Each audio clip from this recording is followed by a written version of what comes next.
Good morning. Will the Committee on Zoning please come to order? At this time, I'd like to welcome the committee members, Councilmember Cordero, Dos Santos Tam, Wire, and Tupola. For all of us to understand today that Committee Member Kia Aina is excused from today's meeting. And now I'll go into the presentation about what we have to say all the time. Although remote oral testimony is being permitted, this is a regular in-person meeting and not a remote meeting by interactive conference technology under the Hawaii Revised Statute, Section 92-3.7. Therefore, the meeting will continue notwithstanding loss of audio-visual communication with the remote testifiers or loss of the public broadcast of the meeting. Members of the public will be allowed to provide oral testimony on all items on the agenda in two ways. First, it is remotely, and secondly, it's the in-person at the council chamber. Oral testimony will be allowed when each agenda item is taken up in the following order: remote testimony and in-person testimony once more in the council chamber. Before testifying, each person shall state their full name and the agenda item they are testifying on. Each speaker may not have anyone else read their statement and is limited to a 1-minute presentation per item. All persons who have registered to testify remotely by video conference or phone will be called upon first. When your name is called, please monitor your screen and activate your audio feed when prompted. The following are some friendly reminders and tips. Video conference from a very quiet location if possible.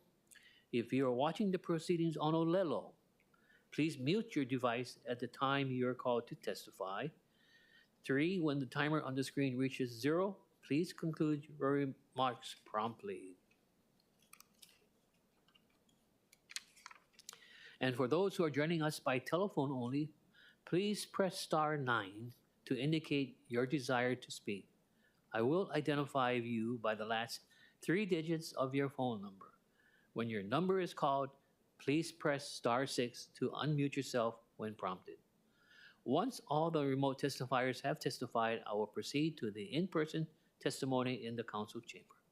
Persons who have not registered will be given an opportunity to speak following the oral testimonies of the registered speakers, and written testimonies, including the testifier's address, email address, and phone number, will be available to the public as described on the posted agenda. As a courtesy, please turn off all cell phones.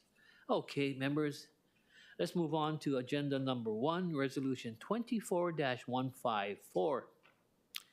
This resolution grants a special management area major permit to Tongs Holding Limited to allow for the demolition of an existing 2-story single-family dwelling and garage, the construction of a new 2-story single-family dwelling, attached garage, lanai, rooftop deck, and solar panel array and other improvements, including alteration of the driveway, repair or replacement of the fence along the side and rear yards, repair of the existing city storm drain pipeline, the beach access path improvements, and landscaping upgrades on an approximately 5,353 square foot shoreline lot, Zone R5 Residential District, located at 3037 Kalakaua Avenue in Diamond Head, and identified as tax map key 3-1-003:006. Members, we have listed on the agenda an addendum as a proposed committee draft version of the resolution. For your information, a summary of the amendments is listed in the agenda addendum. Joining us in the council chamber is Rachel Okoji from the Environmental Risk Analysis, the applicant's agent, who will be providing a brief presentation. For your information, the presentation is available online as Miscellaneous Communication 322 of 2024. Okay, Ms. Okoji?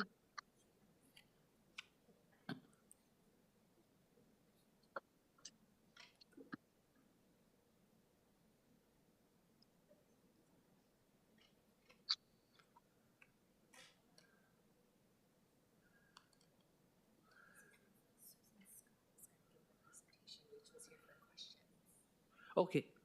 Is Susan here? Ms. Scott, Susan. Yes, I'm here online. Okay. Great. Please proceed. Okay, great. Hello, my name is Susan Scott. I'm an architect based in Vancouver, Canada, and we've been working locally with Jim Matichuk of Hawaii Architects and Rachel Okoji from Environmental Risk Analysis on the house design and the SMA application. Can I share my screen now? Does that work? Yes, please do. Okay, great. The property at 3037 Kalakaua is an oceanfront site located at the base of Diamond Head. It's zoned residential and is located in an area of single-family homes with taller apartment buildings located nearby. There's an existing two-story dwelling on the site, and the existing seawall extends along the coast in front of the neighboring properties. On the north side of the property, there's an 8-foot easement for beach access. And it's a well-used public path that connects Kalakaua Avenue to Tongs Beach. This path also aligns with other public paths that connect to the beachfront through the neighboring streets. The access paths will remain open to the public throughout the construction of the new home.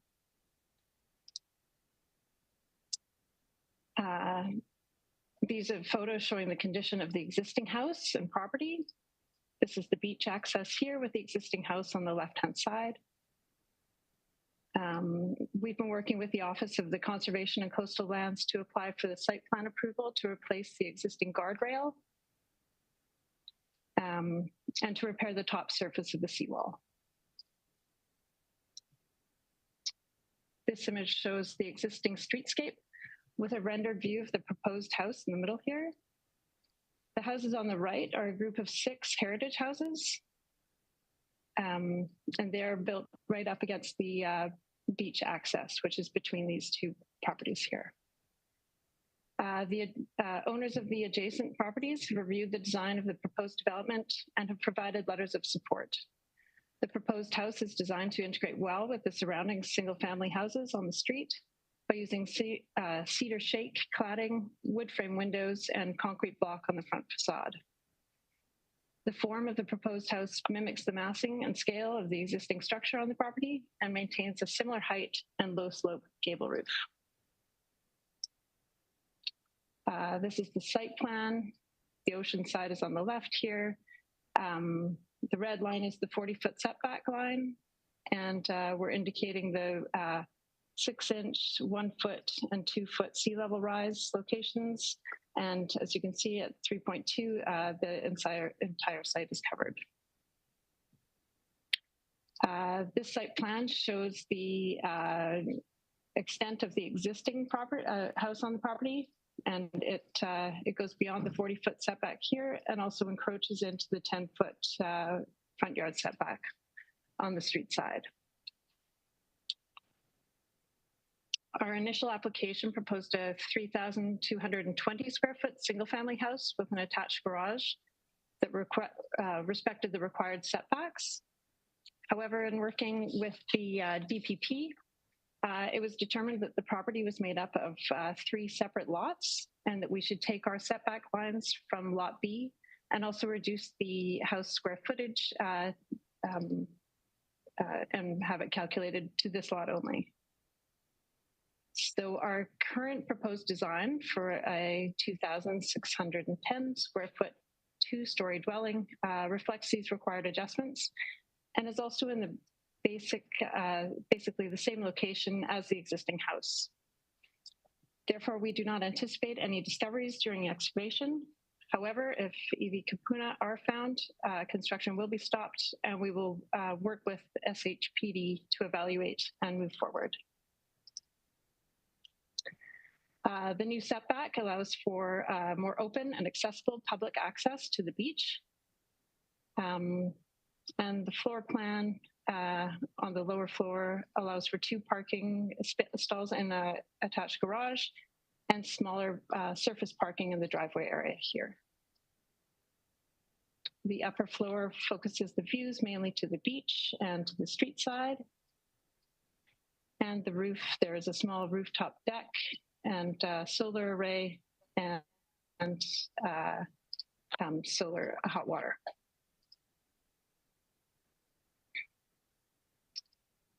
This is a section showing the proposed house, new fencing, and the existing seawall.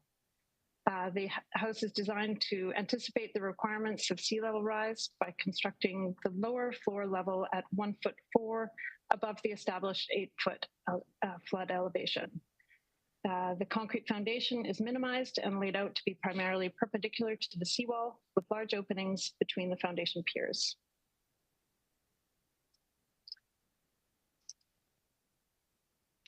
This is an elevation of the street side view and a summary showing compliance with the zoning ordinances. No variances are required or requested for this development. This is a rendered view from the north side, which is the public access side. And here, a rendered view of the street side. This is the garage here, public access along the side here. This is the south side. And a final rendered view looking back from the ocean and seawall. Thank you very much. We're open to any questions. Thank you very much, Ms. Scott. Members, any questions for the applicant's agent? No questions? May we proceed on, members, at this point in time? Okay. At this point in time, members, let's call upon the Department of Planning and Permitting. Mr. Toyomura, would you like to say a few words in regards to the application, or Alex?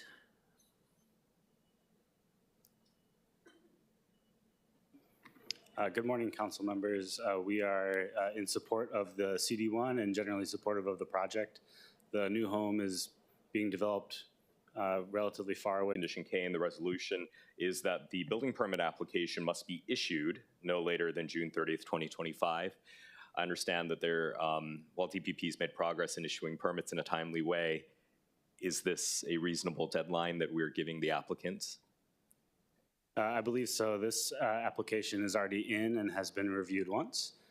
We don't anticipate there being any hang-ups so long as they add the additional notes that are being requested through the resolution and otherwise comply with the standards. Yeah, that's good to hear. I don't know if this is a DPP question. In condition I-7, it says all project-related activities must cease if a Hawaiian monk seal is present within 150 feet of the work. In that area, we know, and we've seen all the cute pictures of the monk seal family that lives kind of off the Kaimana Beach Hotel and that area. Who makes this determination, and how would they know if there's a monk seal traversing the waters?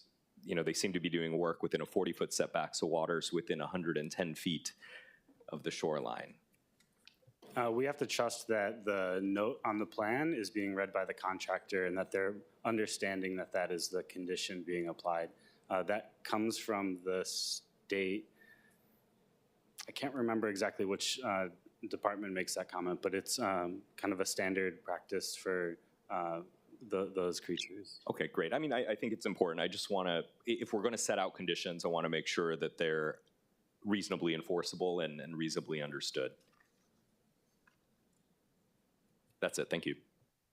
Okay, members, any other questions for, can you state your name for the record, Alex? I'm sorry. Gerald, you want to add anything on? No? Okay. And how about Liz? Liz Kruger, anything? No? It's all right? Okay.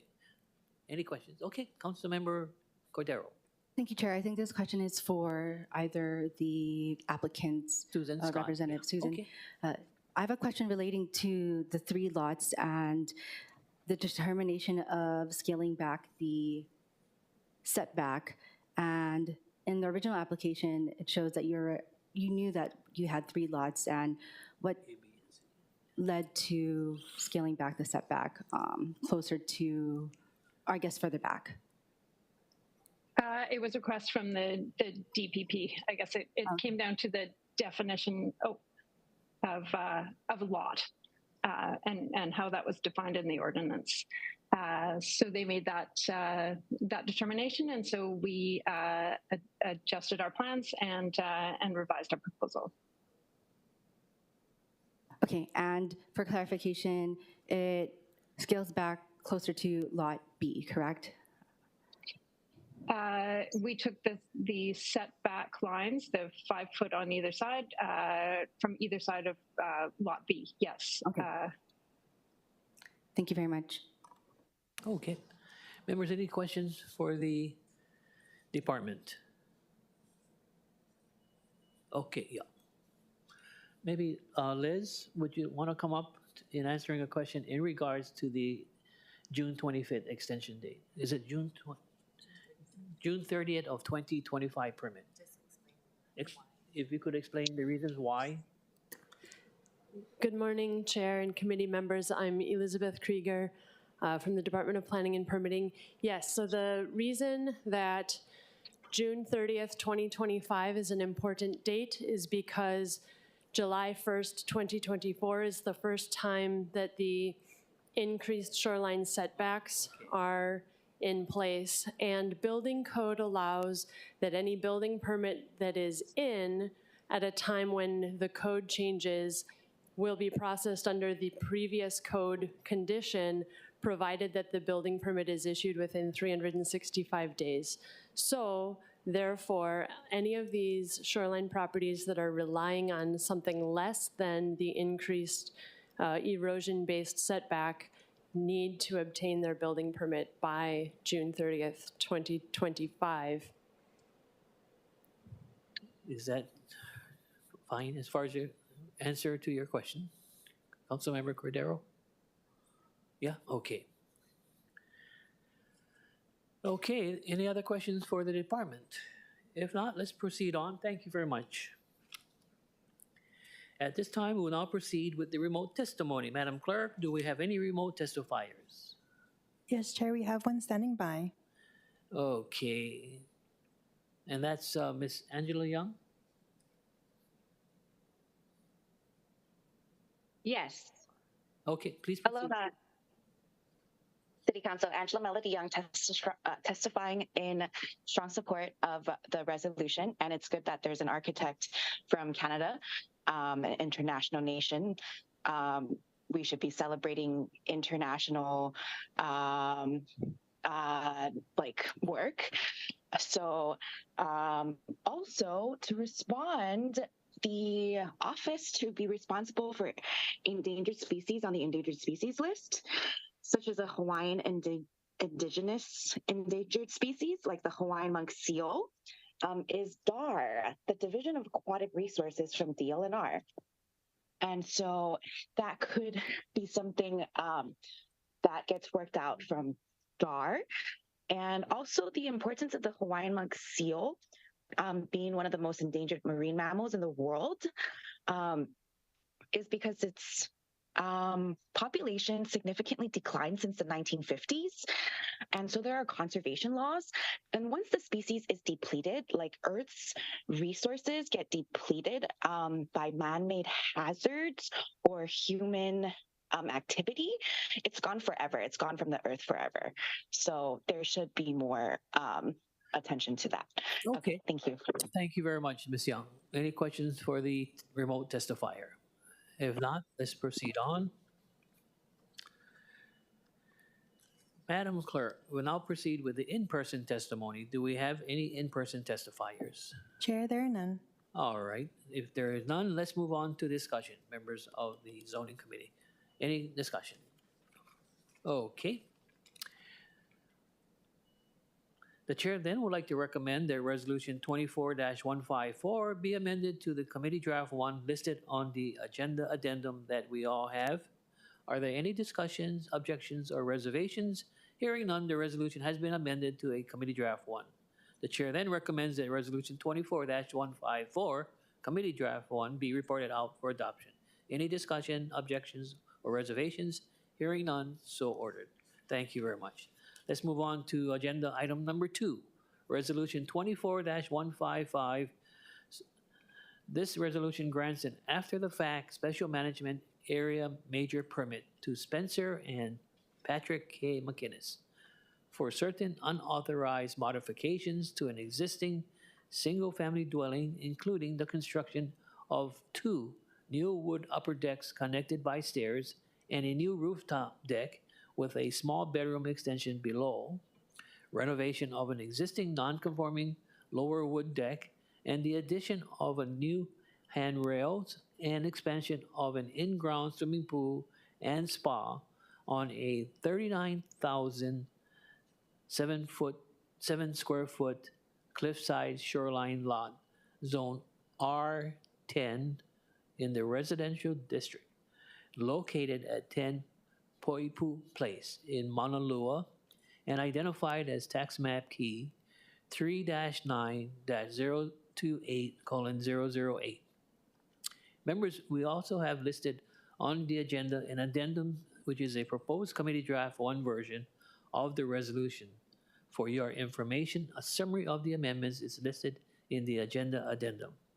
At this time, I am also proposing a verbal amendment to the 3rd whereas clause to change the number of days from the close of the public hearing that DPP completed its report and transmitted its findings and recommendations to the City Council from 45 days to 62 days, and to add that the applicant agreed to an extension of the 45 calendar day administrative deadline. Joining us in the council chamber is Mr. Jim Hayes from Planning Solutions, the applicant's agent, who will be providing a brief description for your information. And the presentation is available online as Miscellaneous Communication 325 of 2024. Okay, Mr. Jim Hayes. Thank you, Chair. My name is Jim Hayes with Planning Solutions, agent for the applicant. And as was discussed, this is an after-the-fact permit. The site shown here is on the end of a cul-de-sac in the R10 zone, a relatively large lot that was developed, I believe, in the 90s. Development around the property, including the single-family residence. This shows the proposed development, which includes a modification of the swimming pool, then the modification and the courtyard area. There's also a small addition for essentially a walk-in closet in the master bedroom area. And lastly, there's an addition of a rooftop lanai. The rooftop area is not growing, it's just that the sloped roof is being replaced by a flat roof to use as a lanai area. This is a depiction of the project when it's complete. And you can see the lanai area here and the sloped roof remaining on the street side of the development. So quickly, just a review of the compliance with the LUO standards. Due to the size of the parcel, it easily complies with the LUO standards. This is also an area where the shoreline is rocky. There is not a shoreline erosion concern. So the sea level rise exposure area and the erosion lines are, seaward of all the development. Lastly, I just wanted to mention that we reviewed the CD1 language and don't have any issues with those conditions. And furthermore, one of the things that was added was related to endangered species, specifically seabirds. And I just wanted to let everybody know that the environment at the site was not really conducive to seabirds, including the white terns. There's no large canopy trees on the site. And because it's a rocky shoreline instead of a sandy shoreline, it's also generally not an area where wedge-tail shearwaters would nest. So those species have not been observed at the project site. That completes my presentation. Thank you. Okay. Members, any questions for Mr. Hayes? Councilmember Cordero. Thank you. Thank you, Mr. Hayes, for being here. I have a question. Simply, why is this after the fact? And was the property incurring notices of violation or notices of order prior to this application? There is a notice of violation related to the property and the development that was being conducted without a permit. My understanding, I got involved later in the process, so my understanding on the history of the project is not 2020. But my understanding is that the development commenced prior to the changes in the special management area rules. And so the contractor was not aware of the rule changes, and perhaps the rule changes occurred after the work had started. But the owner fired that contractor and then employed another contractor, an architect, and a planning team to assist with this process. And during that time, was the owner incurring any violations or notice of orders? There is a notice of violation, but I'm not aware of any fines or follow-up action. It might be a question for DPP. Okay, so understandable about the timeline and the change in both the state law as well as our ordinances here. But at the same time, after all that time, why should we offer this after the fact authorization of building these things, of retaining these improvements? Well, the improvements are in compliance with the land use ordinance, and they are also consistent with the residential community in that neighborhood. And there's no evident adverse impact on the shoreline resources associated with these development improvements. So if this project was proposed as a before-the-fact permit, I think that's the way you should consider it. But if it was proposed as a before-the-fact permit, I think it would be relatively well received. And like I said earlier, it's primarily a modification of the existing development rather than a new development. Okay, thank you. And I do understand that, and that makes sense. But of course, a lot of the properties or projects that we hear of are often outside of the SMA, so it does make sense. But normally, what us members hear about are, remove all of the improvements and then start over again and acquire the proper permits before making those improvements again. So just wanted to make that statement. Thank you, Chair. Okay, thank you very much. Any questions for Mr. Hayes? Members, please. Okay, at this point in time, I'll maybe ask you questions after DPP makes their presentation. Okay. Mr. Tagawa?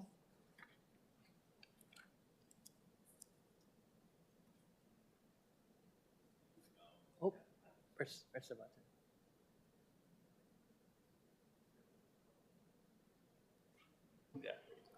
All right, Steve Tagawa, staff planner. So, sorry, could you repeat the question? Just the position of the department. Just the position of the department in support of the. Oh, yeah, we're okay with the CD version of the resolution and the verbal Yes. correction to the whereas clause on the number 3. Okay. Any questions for DPP? Yes, Councilmember DeSantos-Tan. Thank you. I understand that this resolution is part of the process to correct the violation. I'm assuming there were other fines and other penalties involved. Have those also been paid and resolved? I know that the citations were in 2022, and they were for building permit, work without a building permit. So I don't think it was necessarily an SMA citation, but the effect was to stop the Right. So they were doing work without a permit, and now in order to obtain the permit after the fact, they're coming here for the SMA. But I'm asking about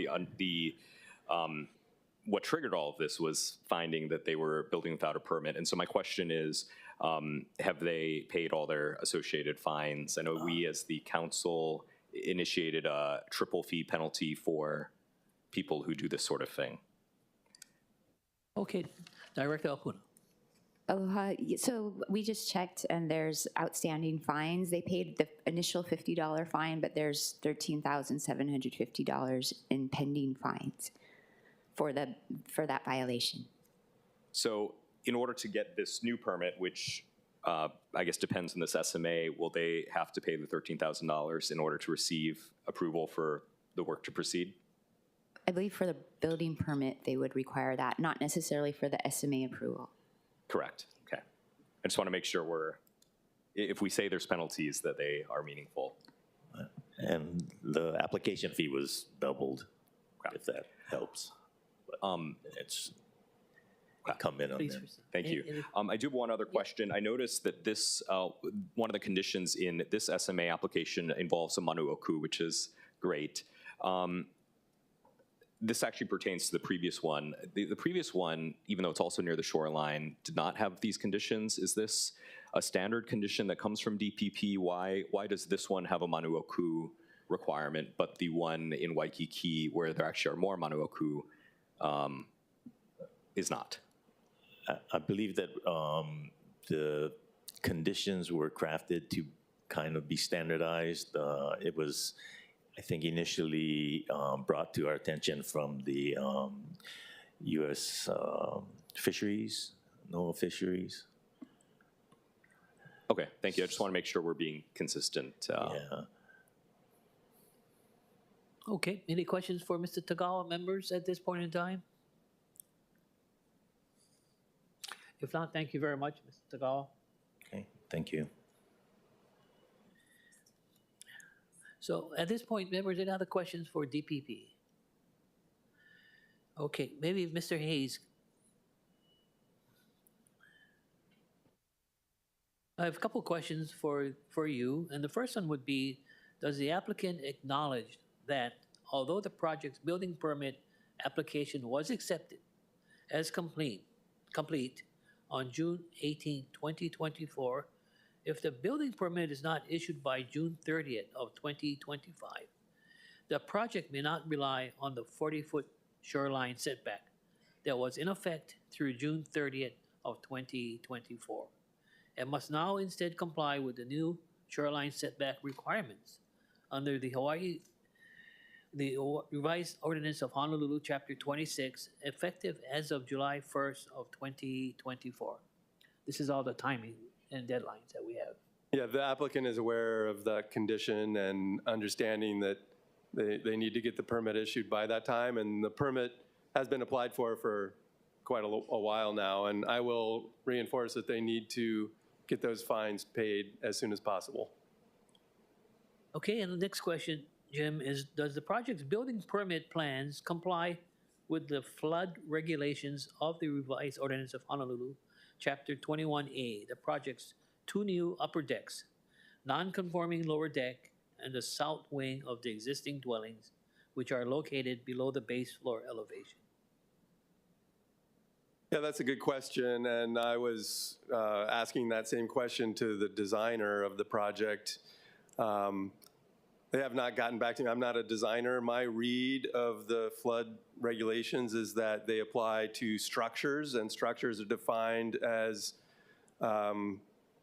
just that, buildings with walls and a roof, and the decks don't have walls. So I don't believe that the flood zone rules apply to the deck areas, but that will be something that they work with through the building permit process. Okay. Members, any other questions for this particular application or project, which is at Honolulu Bay, adjacent to Speeding Caves? If not, okay. Thank you very much, Mr. Hayes. I also have the Chief Planner. Liz, is there anything else you'd like to state for the record?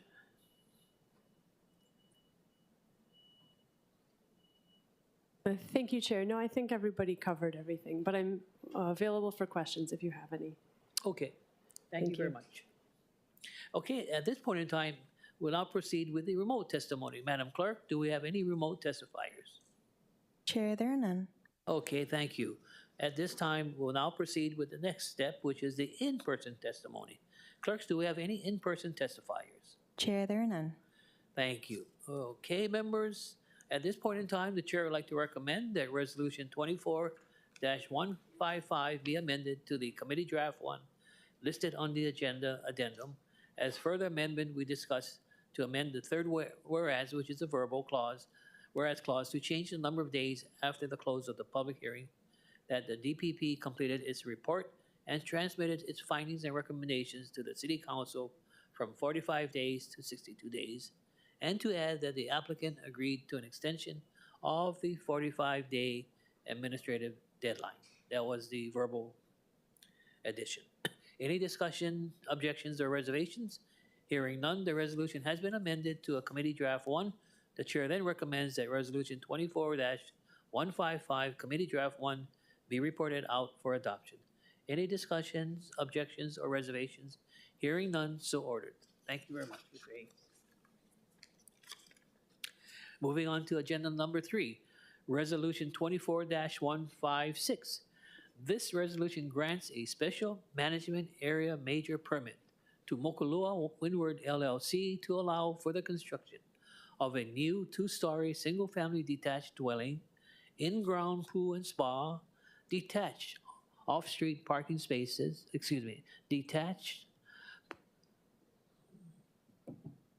pool house, walkway areas, and entry parking area to accommodate 5 off-street parking spaces, and the installation of a new sprinkler system and landscaping on approximately 16,930 square foot shoreline lot, Zone R10 Residential District, located at 10 Mokulua Drive in Lanikai and identified as tax map key 4-30-006:106. Members, we also have posted to the agenda a proposed committee draft 1 version of the resolution. And for your information, a summary of the amendments is listed on the agenda. Joining us in the council chamber is Mr. Jim Hayes once more from the Planning Solutions, the applicant's agent, who will be providing a brief description for all of you. For your information, the presentation is available online as Miscellaneous Communication 326 of 2024. Okay, Mr. Hayes. Thank you, Chair. Jim Hayes with Planning Solutions, applicant agent. I just wanted to follow up on one thing with the last one. I was talking about the flood zone, flood hazard. And the one thing that does apply to the decks is that they have to be anchored so that they don't lift away. And that is being employed in that project. This project is in Lanikai, currently an undeveloped parcel in the R10 zone. Obviously, shoreline parcel within the special management area. It's in a popular area of Lanikai Beach because it is an area where shoreline erosion is not occurring and a sandy beach remains present. A public access to the beach is 1 lot away. The project will not impact the public's access to the beach or shoreline area or impact lateral movement up and down the beach area either. The certified shoreline is actually shoreward of the property line. And as I mentioned earlier, this area is not eroding. It is in fact accreting or remaining relatively static. So the shoreline setback will be 60 feet in the future. This project, the building permit was submitted before the end of June, and the setback applicable to this project is 40 feet. So this shows those shoreline hazard areas, and you can see the red line, which is the 3.2 erosion line, is actually further out into the beach area, indicating that it is accreting. This illustrates the proposed development and illustrates that the development is Mauka or on the road side of the shoreline setback area. It is also outside of the flood zone hazard area. And you can see the house there on the beach side, and then the pool on the road side, and then an ample parking area between the pool and the road. This is a rendering of what the development would look like. It's sort of a traditional style and designed to be harmonious with a historic residence, which is a couple properties away, and other residences in that area. So very traditional Hawaiian beach house. And then you can see the pool in the back on the road side of the development.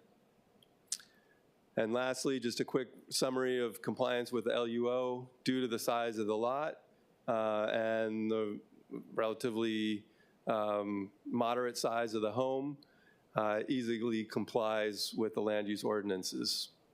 And that's the end of my presentation, except that I'll say that we did review the committee draft 1 and do not have any issues with the conditions in that draft. Thank you. Thank you very much, Mr. Hayes. Members, any questions for the applicant's agent? Mr. Hayes? If there is no questions, okay. Thank you very much. The Department of Planning and Permitting.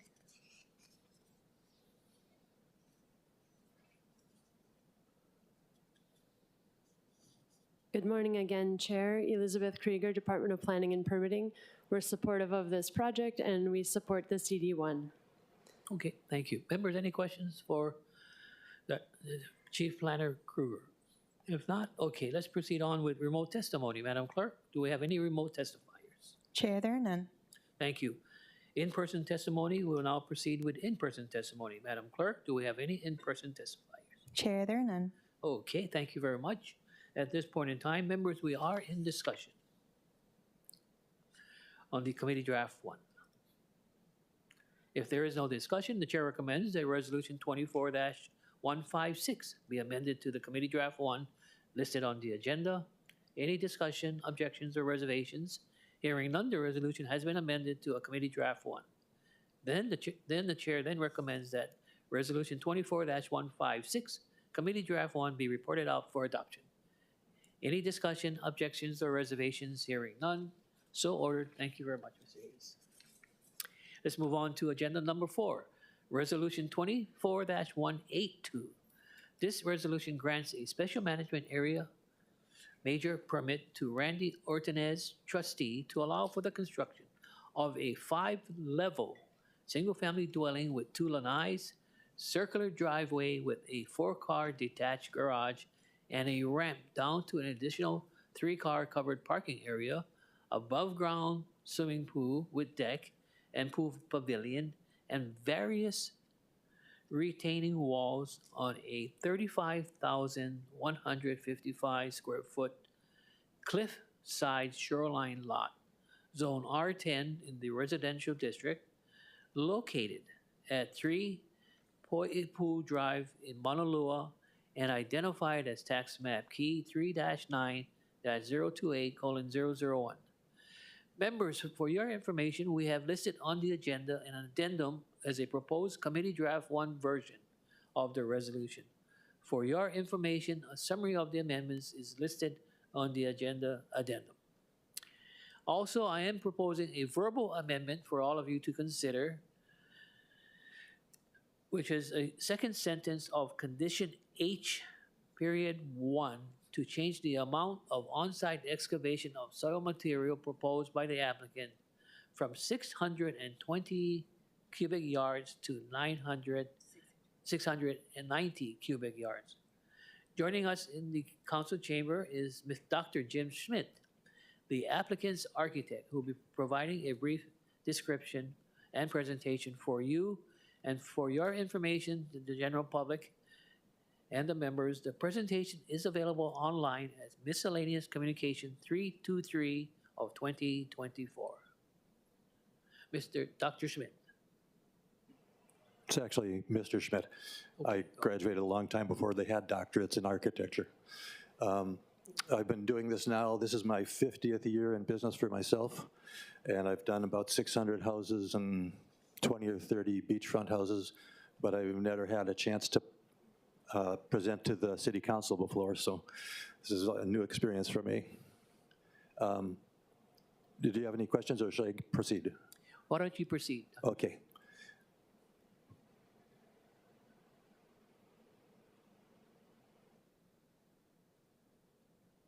That's just the outline of it. This is the LUO standards, and there's quite a few of them, but the the right-hand column indicates that we've complied with all of those standards.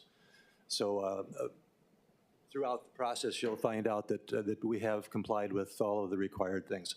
Let me go to the next one.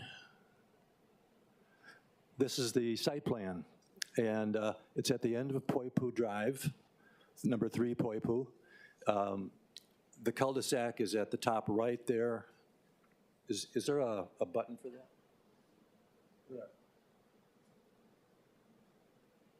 Yeah. Jason, can you do that? Anyway, it's at the end of Poipu, it's a cul-de-sac, and our driveway comes in, and we have a turnaround there so that you can drop off to the entry of the house, or you can continue down to the garage, and the garage opens to the side so that you're not looking at the garage doors from the street or from the house. The top level of all of this, the driveway and the house, are at the top of the cliff above the ocean, and it's about 100 feet above the ocean for the driveway. Then it steps down the hillside, following the more stringent height restrictions of the Owners Association rather than DPP's height restrictions, although we are complying with both of them. We've been working with Steve Tagawa, and we've gone over a lot of these things many times.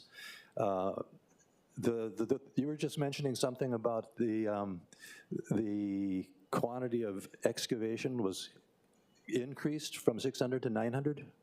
Is that correct? I hadn't heard of about that. Our civil engineer is 620 cubic yards to 690 cubic yards. Yeah, I don't know where those numbers came from. I haven't seen that. But we think we're at around 200 cubic yards. Okay. This thing's right in the middle. Okay. As you go down the hill, there are, first of all, the one floor below this top floor, there's a recreation area, pool table, equipment storage for pools and things like that. One floor below that is 2 of the kids' bedrooms. There's 4 children's bedrooms. 2 of them are 1 floor down, and 2 of them are the floor below that one. And then over to the left is the owner's master suite, which is on 2 stories, and it has a sleeping area, bath area, and then an in-house office and a TV area. Let's go on. So this is the top level, the parking, and the entry to the house. And you come in on a living room, dining room, kitchen area with decks that overlook the ocean. The ocean is on your left there. We have 2 setbacks that are shown there. There's the 40-foot setback, which the swimming pool and the pool pavilion are right at the 40-foot setback, and the house is at the 60-foot setback, so that in case it takes longer than we think, will be compatible with the 60-foot setback. This is the entertainment floor. It's got a pool table and other types of storage of surfboards and things like that, and a relatively large deck, again, that looks out over the ocean. The floor below that has 2 of the children's bedrooms, and stairways up and down to the exercise room and to the parents' room. This is the other 2 kids' bedrooms, 1 more floor down. That's why it ended up with 5 floors, because we had not only height limits but depth limits. And that's the parents' suite right there, the master bedroom, closet, and bath. And then there's a spiral staircase down to the owner's office and the living area for the owner. This is the bottom floor area right there. The swimming pool, the cabana, a bathroom for the swimming pool, and that's this is the owner's office and the study area or living area. This is a section and elevation that you can see the way it slopes down the hill. The pool at the bottom is about 50 feet above the sea level, and the driveway at the top is 100 feet above sea level, so we're not expecting any kind of tsunami or flooding.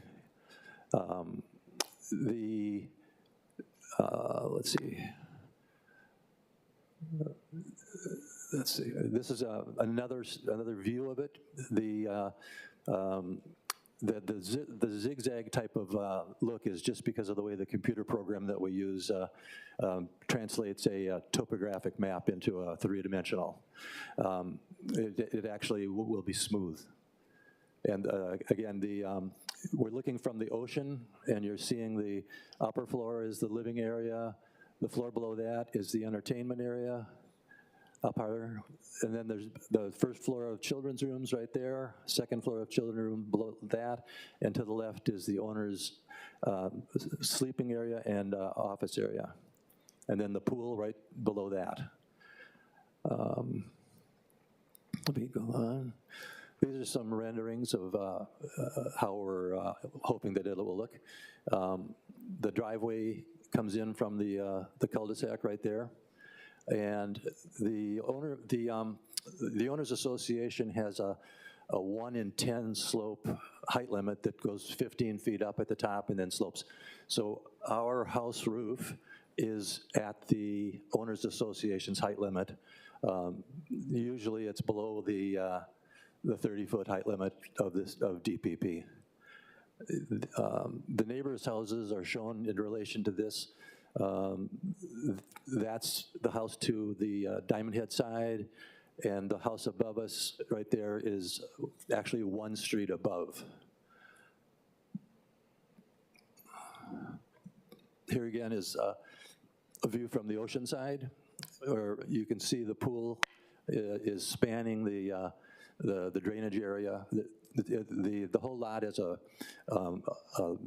large amount of water flow from storm drainage, but we're not touching any of that. We're basically building the house so that the natural drainage maintained. And you can see where the water flow comes under the swimming pool, and we also have a large amount of drain piping that keeps it from pooling anywhere. And this is the side view of it, and the driveway that comes down to the in-the-house parking there. You can see that it's above the grade, again, so that the water can follow its natural path. And there's the swimming pool on the left. You can see the relationship of the pool and the layers of the house. Significance, basically everything here was found to be in conformance. Here's a shot from the ocean. The left-hand side is the owner's room, bedroom. The two kids' rooms are up above there, and then the living area at the top on street level. This is one of the neighboring houses that we've added into the slides to show that, again, the neighborhood is similar modern houses and large houses. Portlock was originally designed as a rather large lots, anticipating rather large houses, and a lot of the houses have chosen to be more modern than traditional, as we have. It does not commit to loss or destruction of any natural or cultural resources, and it does not curtail the range of beneficial uses of the environment. Does not conflict with environmental policies.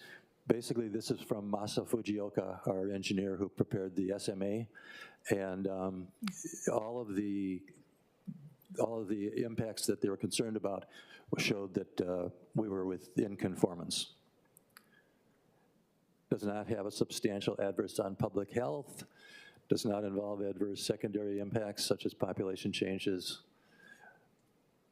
Here's the neighborhood. The lot is in the center there, right there. And then Spitting Caves, one street up, is the public access to Spitting Caves. So if you follow that down to the area where Spitting Caves is, and then go all the way across at that shelf, you'll come to the Three Poipu lot. And if you continue around from there, you'll come to China Walls over there. So even though there's no access from this lot, it's not in any way impeding the access to the ocean. Does not involve a substantial degradation of environmental quality, does not cumulatively have a substantial adverse effect. Again, all of these things we're doing our best and we're succeeding on that. Does not have a substantial effect on threatened or endangered species. We're aware of the seabirds, and we will, of course, do everything that's in the requirements for making sure that the seabirds are accommodated. Does not have an adverse effect in environmentally sensitive areas such as floodplain. Again, we're quite a ways above the water level, and it's all rock down there. It's not, there's no beach. This is the tsunami area. We're well above the area. Sea level rise, again, we're 50 feet up at the bottom and 100 feet up at the rest, so we're not in the sea level rise danger. Does not have an effect on scenic vistas. In fact, the only way you can see this is basically being in a boat. Will not require energy consumption. We're going to have a lot of solar on the roofs. It doesn't show on our renderings, but we will be doing a lot of solar. Thank you. That's it. Any questions? Thank you very much for your thorough presentation. Members, any questions for Mr. Smith? No questions for Mr. Smith? Congratulations for a presentation. Job well done. Thank you very much. May we proceed on, members, to the Department of Planning and Permitting. Will Mr. Tagawa come up or Maylene Simeon?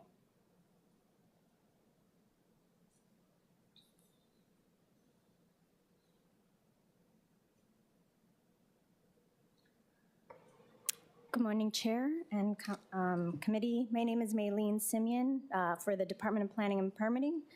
We support the changes to the CD1 version. Thank you. Any questions? Yep. Councilmember Tupola, please. Thank you. I just had a real quick question about the 620 to 690.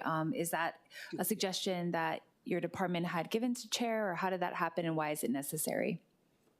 Oh, I'm gonna rely to DPP staff for that question. Thank you. Steve Tagawa, staff planner.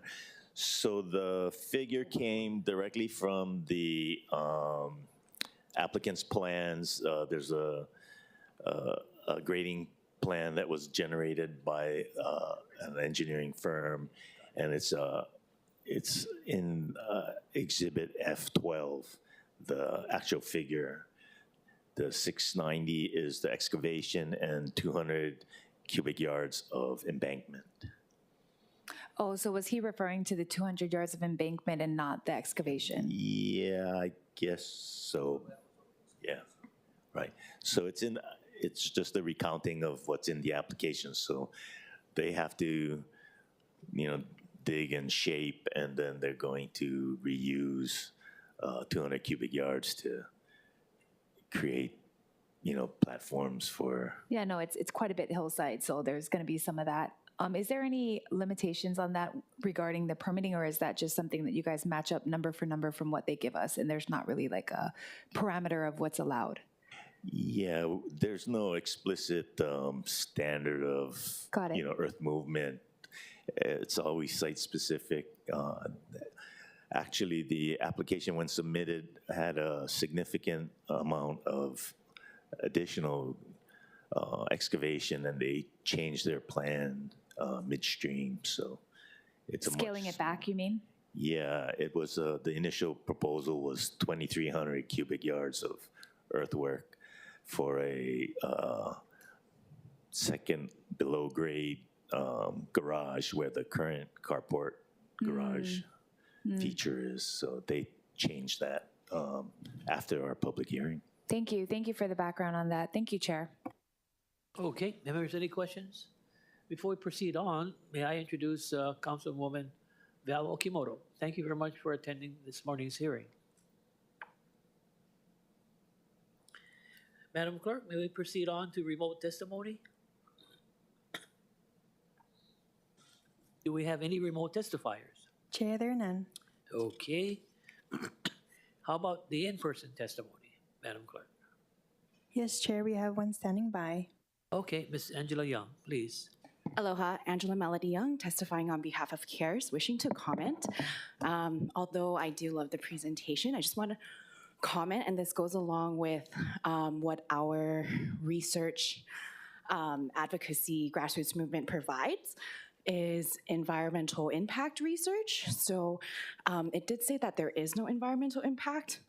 And yet, just to be aware, there was a new law from 2023 about the Kaiwi Coast, which will now become state park, and falling under the jurisdiction of the state of DLNR, which is one of the offices which is solicited, according to Office of Climate Change and Sustainability, for specific permits. So you can see that there is a very special focus on environmental consequences in terms of urbanization. So Kaiwi Coast, in that map that you showed, that coast borders Makapu'u and China Walls.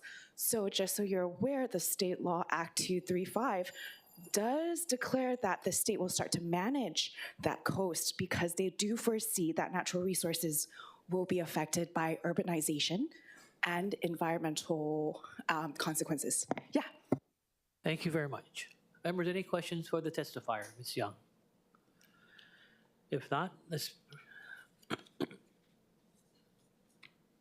go into discussion. Members, are there any discussion? If there is no discussion, at this point in time, the chair recommends that Resolution 24-182 be amended to the committee draft 1 listed on the agenda addendum as further amended as we discussed to amend the second sentence of condition H.1 to change the amount on the on-site excavation of soil material proposed by the applicant from 620 cubic yards to 690 cubic yards. Any discussion, objections, or discussion? Not discussion, excuse me. Any discussion, objections, or reservations? Hearing none, the resolution has been amended to a committee draft 1. The chair then recommends that Resolution 24-182, committee draft 1, be reported out for adoption. Thank you very much. Moving on to agenda number 5, Bill 39 of 2024. This bill relates to building permits. First, we have the Department of Planning and Permitting, the Director, Don Takeuchi Apuna.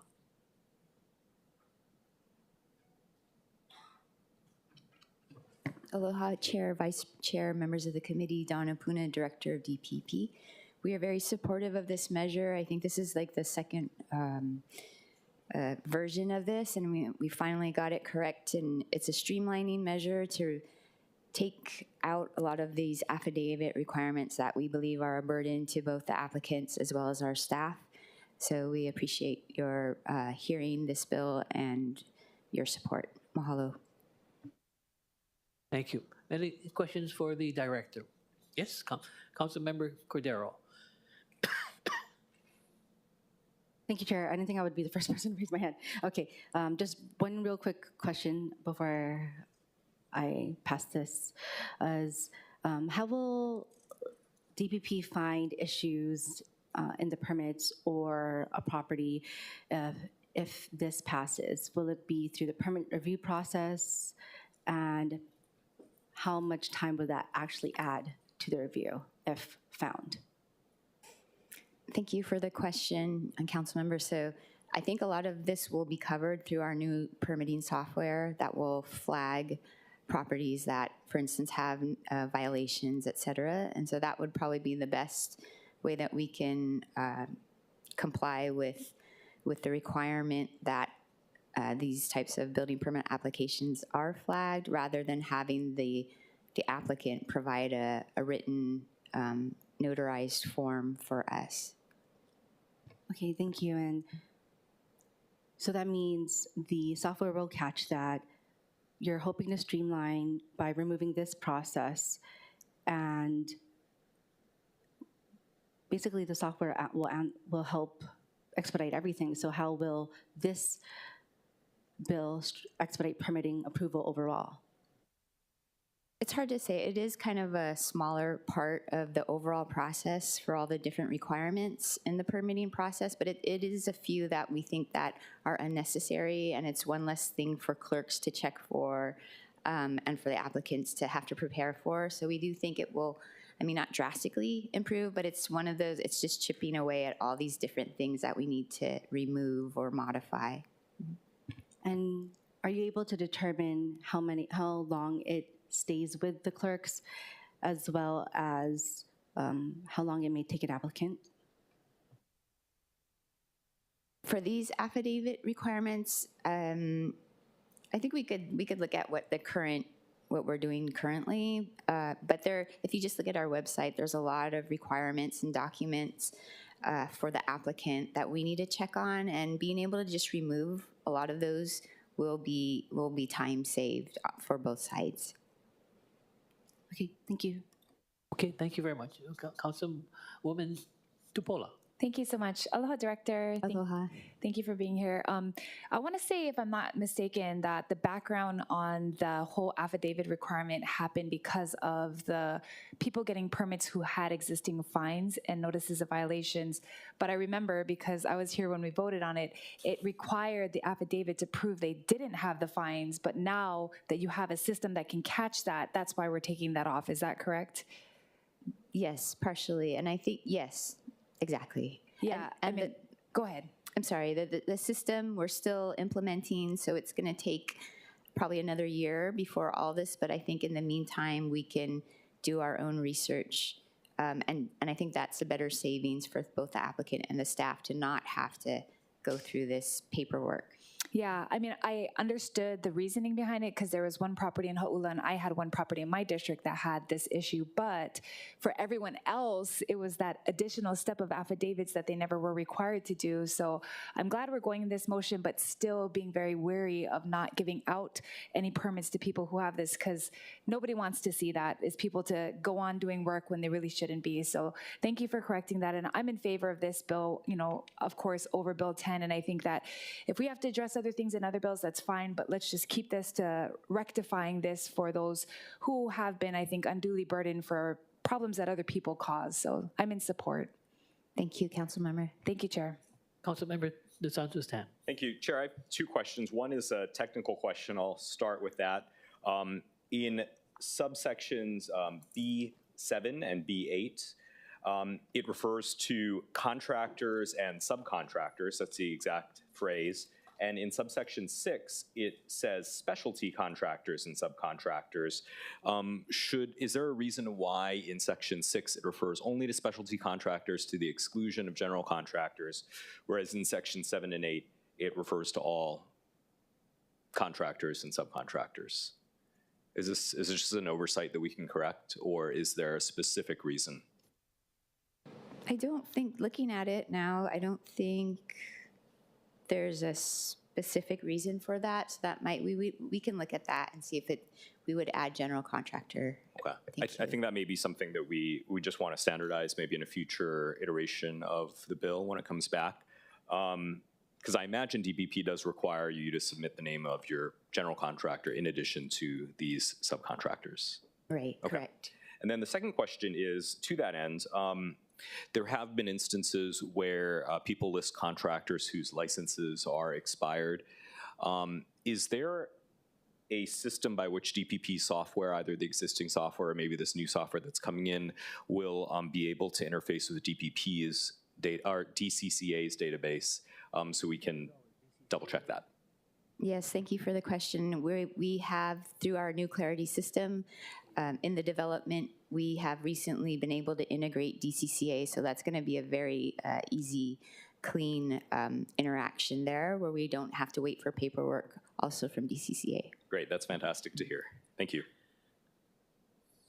The state and the city is working together. Yes. Thank you. Okay, any further questions for the director? If not, let's proceed on. Madam Clerk, are there any remote testifiers? Chair, there are none. Thank you. Madam Clerk, are there any in-person testifiers? Chair, there are none. Great, thank you very much. Members, we are in discussion in regards to Bill 39. Okay. If there is no further discussion, the chair recommends that Bill 39 of 2024 be reported out for passage on second reading and scheduling of a public hearing. Any discussion, objections, or reservations? Hearing none, so ordered. Thank you. At this point in time, there being no further business, the meeting is adjourned.